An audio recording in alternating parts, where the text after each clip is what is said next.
அனைவருக்கும் வணக்கம். வழக்கறிஞர் பாலுவண்ணன் அவர்கள் சொன்ன மாதிரி நேற்று எனக்கு எந்த உரிமையும் கொடுக்கப்படலை. நான் வந்து என் குழந்தைய ஸ்கூலுக்கு அனுப்ப வாகனத்தில் ஏற்றி இந்த பக்கம் திரும்பின உடனே என்னை வந்து எங்கள் வீட்டு வாசல்லே ஒரு 8 பேர் வந்து எல்லாருமே அன்யூனிஃபார்மில் லுங்கி பனியன் அந்த மாதிரி யூனிஃபார்மில் அவங்க போலீஸான்னு கூட ஐடென்டிஃபை பண்ண முடியல. நான் வரமாட்டேன், நான் இப்போது ரொம்ப கேஷுவல் வேரில் இருக்கேன், நான் இந்த ட்ரெஸ்ஸோடு வர முடியாது, என் அட்வொகேட் கிட்ட பேசினேன், ஒய்ஃப் கிட்ட தகவல் சொல்லிட்டு தான் நான் வருவேன்னு சொல்லி அவங்க எனக்கு எந்த விதமான ஒரு உரிமையும் கொடுக்கல.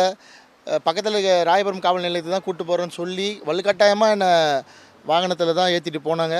ஆனால் ராயபுரம் காவல் நிலையம் போல் அதை தாண்டி தாம்பரம் போகிறேன்னு சொன்னாங்க. அதுக்கப்புறம் திருச்சி போய் ஒரு எந்த விதமான அடிப்படையான உரிமைகளும் வந்து நான் கேட்ட கேள்விக்கும் பதில் இல்லை, எதுவுமே சாதகமாக நடக்கலை.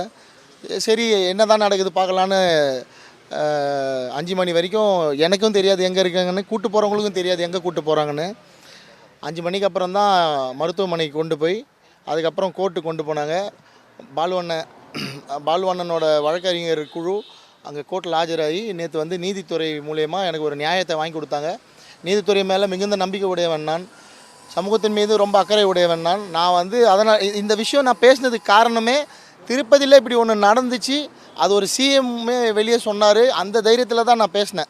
ஒரு சிஎம்மே வந்து வெளியே இப்படி ஒரு பிரச்சனை நடக்குதுன்னு ஆந்திராவில் சொல்கிறாரு, தமிழ்நாட்டிலையும் இந்த மாதிரி ஒரு பிரச்சனை நமக்கு வந்து செவிவழி செய்தியாக வந்தது, இங்கே இந்த மாதிரி இருந்திருக்கலாம், இது இருந்தால் ஒரு வேளை அதை சரி பண்ணிட்டோம் அப்படின்றதுக்காக தான் வந்து அதை நான் பேசினது. அது தப்பான முறையில் போய் சேர்ந்துருக்கு. இந்த கோர்ட்டில் அது இருக்கிறதால அதை பற்றி அதிகமாக சொல்லக்கூடாது, பேசவும் கூடாது.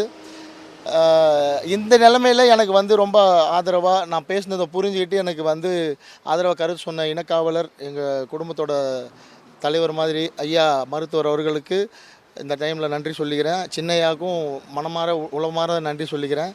அப்புறம் பாரதிய ஜனதா கட்சியை சேர்ந்த ஹெச்ராஜா சாருக்கும் வானதி மேடமுக்கும், அது கூட சமூக வலைதளங்களில் எனக்கு ஆதரவாக பேசின அத்தனை நண்பர்களுக்கும், பல கட்சியை சேர்ந்த பிரமுகர்களுக்கும், திரைத்துறையில் முக்கியமாக நேற்று எனக்கு சாதகமாக பேசின பேரரசு சார், அவங்க எல்லாருக்கும் இதை புரிஞ்சுக்கிட்டு பேசினதுக்கு இந்த டைமில் நான் வந்து நன்றி சொல்லிக்கிறேன்.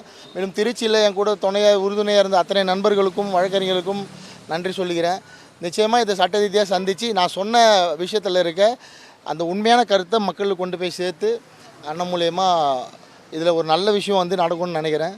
ரொம்ப நன்றி உங்களோட ஒத்துழைப்புக்கும். நான் எதுவும் பர்சனலாக யாருக்கூடையும் இதை வந்து கெட்ட பேர் வாங்கி கொடுக்கணுன்ற எண்ணத்தில் சொல்ல, ஒரு அவேர்னஸாக இருக்கணும், இப்படி ஒரு விஷயம் நடந்துடக்கூடாதுன்றதுக்காக சொன்னது தான்.